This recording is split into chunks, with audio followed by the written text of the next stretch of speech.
very much, Philip. Thank you also, Recruitment International, very much for inviting me here this morning. Philip has mentioned that I've been a corporate financier in the sector for many years. I think the two other things are just worth pointing out. First of all, I own a number of recruitment companies, or part own them, so to that extent I feel your pain and your joy from time to time. Secondly, I am an amateur economist. I actually think that being an amateur economist is a huge advantage. That means I don't get trapped by my own econometric model, which for so many economists has proved to be wrong. But it also means that I'm going to give you a reasonably idiosyncratic view of the UK economy. But to start off, before we get into kind of macroeconomics, just a snapshot on the prosaic level of the UK economy in 2012. Things feel okay. Damning by faint praise there, but if you like, it's not the end of the world right now, notwithstanding the fact that we are in a marginal recession, as we all know, between -0.7 and -0.1 and -1% in this year, and indeed that the UK economy as a whole has barely recovered from the low point of mid-2009. Why okay? Slightly grasping around for reasons for that, but here are some that might ring a bell. Huge influx of foreign wealth. The obvious problems of others are driving big wealth out of those countries and into London. London has got the rule of law. It's the preferred place to opine on contracts that never existed, and £5 billion was riding on it, Abramovich and Berezovsky. It's civilized, it's a world city, it's got a lot going for it at the moment. The recession, secondly, I think the recession impact is falling disproportionately on the poor at the moment, on the unskilled poor in the public sector. Third, the impact of government cuts has yet to be really felt. There's been a lot of talk about it, it's about to happen, but it's still a lot of it is in the future. And finally, I think there's a very active black economy. Anyone who's put in a bathroom recently will be aware that probably paid a lot of it in cash. Not, I think, the end of the world, but if you like, there's an awful lot going on in that way. Employment is holding up rather better than you might have thought, given a marginal recession. The view on annual productivity growth is 1 to 2%. Let's say it's 1% per annum is the natural rate of productivity growth in an economy. Therefore, when you have an economy which is GDP growth is below that, you would naturally expect unemployment to go up. If it doesn't, in the proportion you would expect, then productivity per head must be going down. But without growth, and that is because companies are kind of holding on to labour with a bit more willingness than one might have expected them to. So without growth going forward from this point, my guess is that unemployment will certainly rise. From a UK recruitment point of view, it's very patchy. I hate to kind of cop out on this, but there are some sectors which are utterly terrible, no fun at all trying to sell investment bankers into the city at the moment. Some are okay and some are surprisingly good, oil and gas and the like. And there are still some places, we'll hear about Pune, and there are some places where there are still some candidate shortages, and there are plenty of areas of IT which fit that bill. Just going on to talk about, if you like, some macroeconomic stuff. The Great Moderation, that phrase which is sort of beginning to gain a little bit of traction. Basically, there were ups and downs, but 95 to 2007 were good times. And I think there were two reasons for that. One really kind of distills it right down. First of all, the internet basically facilitated globalization and a huge industry all of its own. And so that was a tremendous positive push forwards, goods made in the cheapest location around the world.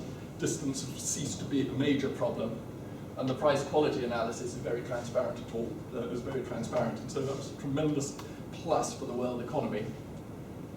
The second thing, which is slightly less conventionally thought of, is I think that monetary policy facilitated the rapid growth and expansion of credit, and it facilitated growth. And I put growth in inverted commas there. A lot of the growth of that period was built on the back of increasing debt levels. If I'm searching for the guilty, I don't actually, you may think this is special pleading, but actually I haven't lent money for about 30 years. I don't actually view the bankers as being particularly guilty. I view monetary policy as being the guilty party here. If you put too much money into an economy, it will find unproductive uses. And I think that that is what happened. So credit expanded beyond productive uses. We'll come on to that in a minute. Interest rates were lowered whenever there was a crisis coming. It became known as the Greenspan put, and that still exists now. You've got the perverse situation now that the worse the news, the more the equity markets go up, because they know that more money is going to be thrown at the economy. It's Alice in Wonderland, but there you go.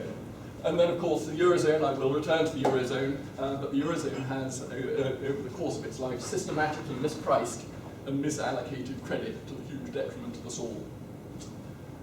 So money growth and light supervision, big culprits here, have made technical expression, a splurge of bad lending inevitable. Too much money, and so it found its way into subprime mortgages, Icelandic raiders, prime brokerage to hedge funds, vastly expanded trading volumes. As Lord Turner said, a huge amount of it was socially unproductive. Asset inflations and covenant-like loans, all of those good things of pre-2007. The apparent result in the Western world was good news, lower cost to consumers, coming in from an enormous range of products. A huge expansion in the wealth of owners, some expansion in the perceived wealth of the poor, but a vastly increased gap between those two. And there was perceived to be a virtuous circle of global growth, increase in wealth, increase in tax receipts, increase in government spending, and more growth. It all seemed too perfect. 2007 and 8, we got the end of the dream. We had some rolling bank insolvencies, showed up the enormous scale and interconnectedness and fragility of the global banking system. It started off in the summer of 2007 with Northern Rock, and then it went on to the Icelandic banks, and then it went on to Bear Stearns, and then it went on to AIG, and then that's what I mean by rolling.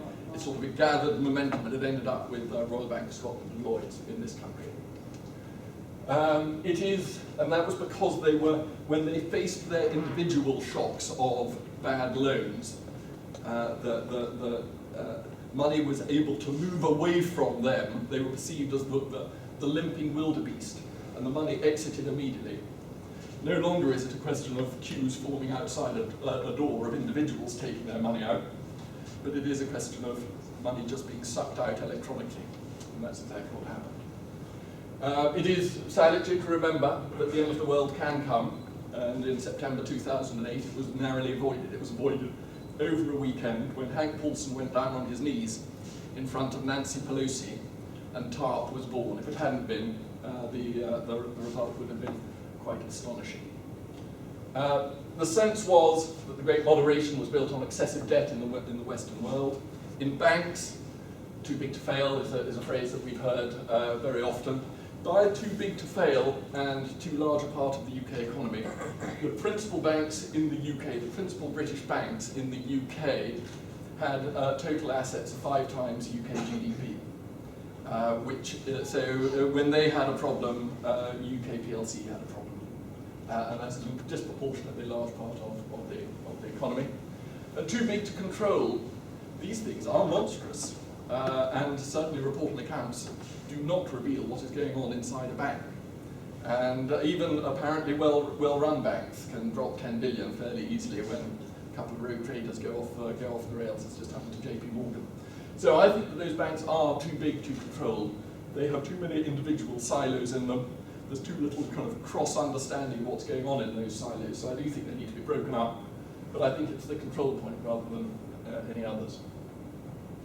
In households, again, there was too much debt, about 130% on average of household debt relative to income. It's generally perceived as being too high. And in sovereign governments, before 2007, they were kind of getting up there to, should we say, an average of 60%. But then they leapt, about 80%, 100%, now 120% over in Italy. So generally speaking, if you like, the financial flexibility of sovereigns has been significantly diminished, as we know.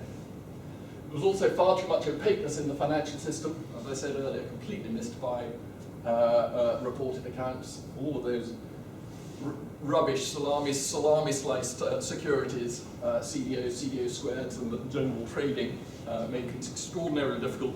Report accounts said it was worth £1 at the end of the year, but as we all know, it wasn't. And the crony relationship, also which report accounts really didn't cover off at all, between sovereigns and their national banks. The cross-holdings ensured that things when things go toxic, they go toxic for both sides. The European sovereign debt problem has been exacerbated by the ephemeral nature. It's much easier to raise spending than it is to reduce it, and it's very easy for certain tax receipts to disappear, city and bonuses and the like. But more particularly, the sovereign debt problem has been exacerbated by the immediate nationalisation of the liabilities of the bust banks, which effectively what happened very early on in Ireland and the UK, but is now quite clearly happening in Spain, Italy, and France. And of course, the big debate of the moment is whether those national countries can switch their liabilities out of their own balance sheet into the European balance sheet. So that's ongoing and active, but they seem to be winning that debate. So the impact on the UK post-2007, financial contagion and uncertainty led to a very sharp global downturn, and as we all remember, a pretty horrible 12 months, mid-08 to mid-09, UK GDP went down by 5%. And the UK was particularly exposed to banks and the depression of the nationalisation. UK economy is still about 4% below its 2007 GDP peak. The other G7 have all recovered rather more strongly. It's like speculative this, but I think that the UK economy is now proving itself to be largely post-industrial. It is an interesting feature that we've had quite a devaluation of the pound since 2007, and exports have not moved one bit. We get some headlines this morning, it goes up and down from time to time, but in aggregate terms, exports have not been impacted positively by the devaluation that we've had.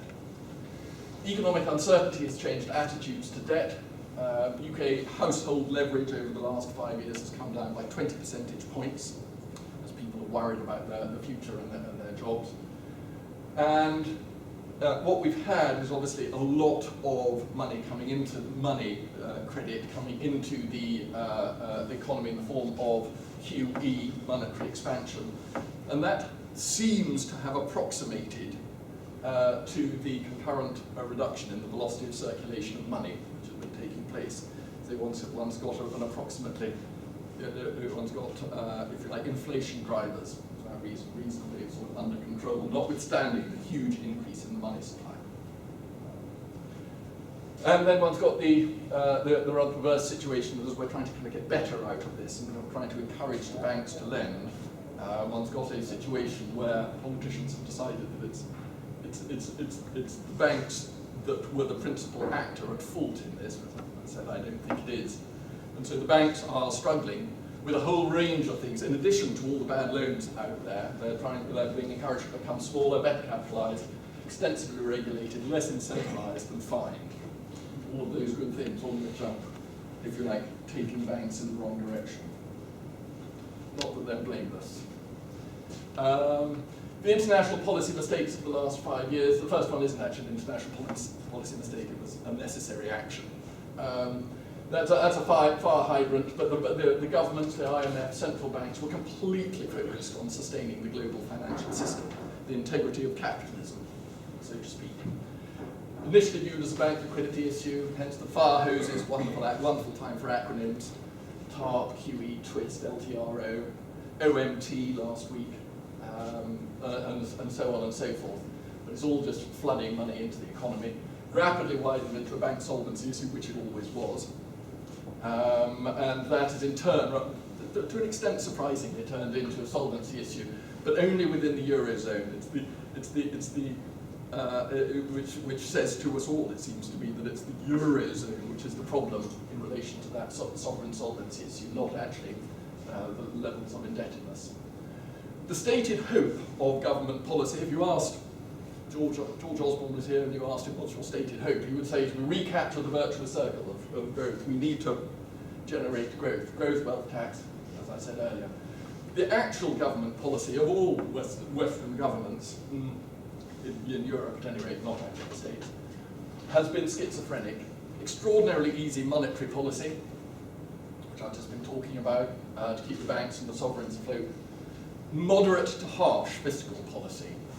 Ambitious deficit reductions, not actually a reduction in the levels of debt, but just deficit reductions, have equal austerity to control government debt levels. There is no meaningful growth agenda in Europe at the moment. It's talked about, but there is nothing happening. The creation of the Eurozone, in my opinion, will prove to be the disastrous political and economic decision of our generation. And as far as I'm concerned, recent ECB actions last week have done what the ECB is really quite good at these days, which is getting around the corner where we might have come off the road, but it says nothing about actually getting to a promised land. The Eurozone exacerbator, just a word on the Eurozone, because it is so central to, if you like, the economic outlook of this country and others. The Euro's existence with its current constructed members is substantially worsening the Eurozone and the global economic downturn. Fixed terms of trade between those member countries are dynamically inappropriate, by which I mean that they get worse every single day, and there is nothing which is happening at the moment which is addressing that problem. Or indeed, I think that's not quite true. I'm going to show you, I'm going to come on to, there is an element of possibility out of that, but that is dynamically inappropriate, and I think it's getting worse each day. The exchange rate of southern European countries is substantially above their fundamental equilibrium rate relative to others in the euro and indeed relative to the outside world. The euro is mid-strength at the moment, reflecting German strength and not accommodating southern weakness. That's the issue. What it's creating is a huge breakdown of trust, visible in front of our eyes. We're reading it every week. Fundamental breakdown of trust and goodwill between peoples. I was encouraged to read today that the Greek government is thinking of suing the German government for damages from the Second World War. That's the way to do it, lads. There is a significant and rising danger of social unrest and fundamental political changes. Who knows when that'll happen, but I mean, one can see it germinating. The perception of Eurozone breakdown is leading to a number of things. First of all, the balkanization of global banks. This is very hard to see, so to speak, but in 1 month through the summer, 75 billion euros of private capital was withdrawn from Spanish banks. Didn't really read about that, but it is happening. And basically, the large global banks are match funding in the peripheral countries at the moment. They are trying to gain funding for their Spanish business in Spain. So they're withdrawing assets. So they are voting with their feet. And it is also, of course, creating completely unsustainable borrowing costs of certain sovereigns. It goes up and it goes down, and that seems to be the form at the moment. There are only 4 ways for a misshapen currency union to resolve itself. The first way, and the way which they're going for at the moment, is internal devaluation. That is basically, you reduce the labour costs, unit labour costs, in the inefficient countries to a level where they can compete. And I'm going to come on to that on the next page. That creates huge austerity, and the only possible way to do it is that you crush real wages in that country. You can only really do that with mass unemployment. Seems to be working. Secondly, you have to accept unending fiscal redistribution from the rich countries to the poor countries. This is not something of a year or two. This is decades, and people need to understand that. Lombard Street Research estimated, from a wide range this, but between 1.25 and 1.25 and 2.4 trillion euros of cash will be transferred from the rich countries to Portugal, Italy, Greece, and Spain in the period 12 to 15. The third way is massive emigration from poor countries. To an extent, this is what happened in the Confederate States of America after the Civil War. There was basically a depopulation of the South, so they drifted up to the north. And it's also what we're seeing, we're quite a number of Greek doctors in Manchester, I believe, at the moment, and an awful lot of Portuguese, young Portuguese skilled workers are now moving across to Latin America, so I think this is happening. And then finally, external devaluation. External devaluation was, for 50 years, the IMF's weapon of choice when confronted with someone who was with a country that was getting bust. Give them an emergency loan, you put them on a program, you allow the currency to devalue, and sooner or later things will equalize. That, of course, is also known as the breakup of the Eurozone. Is the Eurozone, I was pausing earlier about, is the Eurozone medicine actually capable of working? There are two real issues. Will the Southern Europeans stick with the austerity? Your guess is as good as mine. At the moment, they just are. But there is a very long way to go. There are, as I say, the decades to go. So I doubt it. And will the rich countries continue to subsidise the poor for as long as it takes? The answer to that is a very conditional yes right now, but we shall see. It doesn't feel like that is going to last for the long term either. In the theoretical sense, can the medicine work? I put in this graph here, it struck me as being quite interesting. This comes from the European Central Bank, and this looks at unit labour costs from 2000 through to 2014 with the projection. The red line on top is how unit labour costs rose in Spain through to 2009. And this blue line is the euro area average. So you can see there was a tremendous sort of divergence up to 2009. But the impact of austerity is, if you take the medicine for long enough, it will work. The question is whether anyone is going to take it for long enough, because it is so brutally painful. We shall see. But it's not without, which is why you get commentators there, not actually saying it can never work, but it's just unlikely to work. The current global economic outlook is poor. More good news. The Eurozone has moved into overall recession, and German PMI data is deteriorating.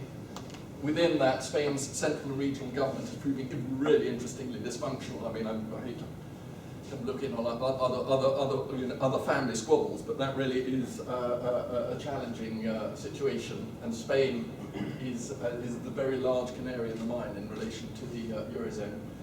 Greece remains likely to leave the Euro, well, we'll see. I mean, that's a political decision.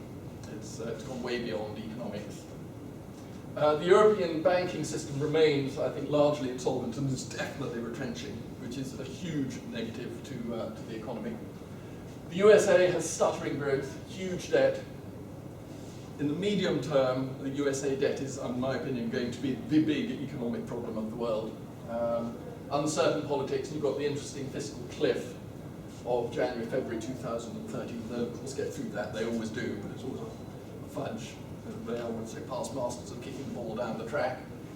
Japan has slipped back into recession. China is an interesting one. China, long felt for many reasons to be the savior of the world, so to speak, is slowing down fast. And I think that the 8% growth number, which still persists in the newspapers, will prove to be a complete fiction.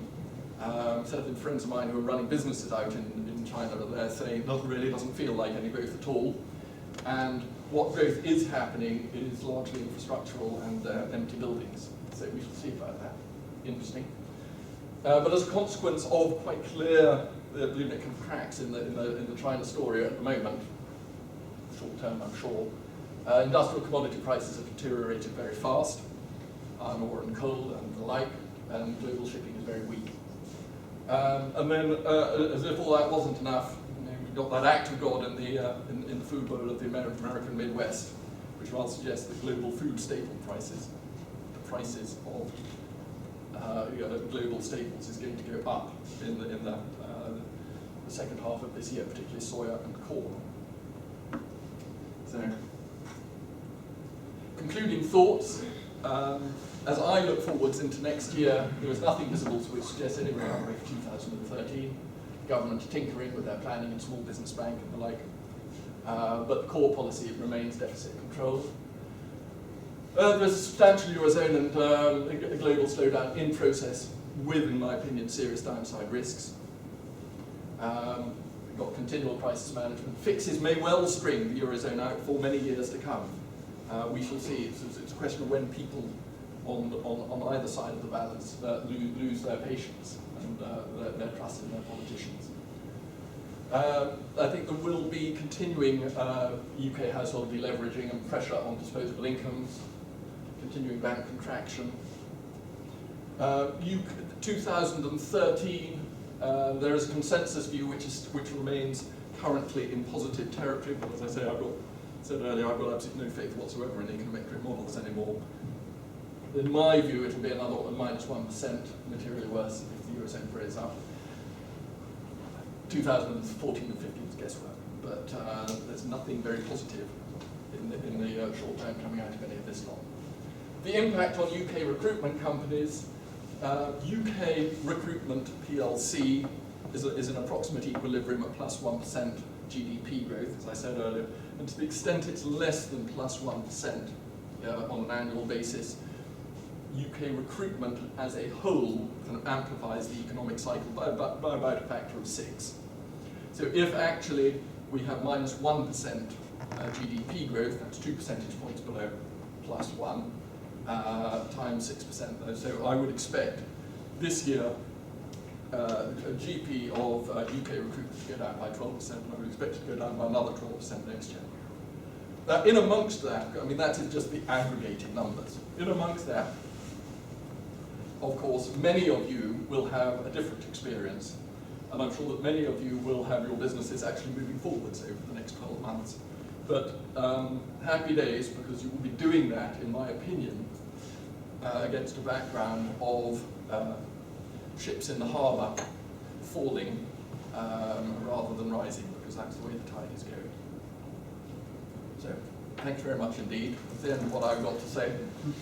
I might just, let's just have a quick straw poll. You've got one choice on the 3 questions as to how many of you think, and I'll just tell you the questions so you can, how many of you think that I need to take some happy pills because things are a lot better?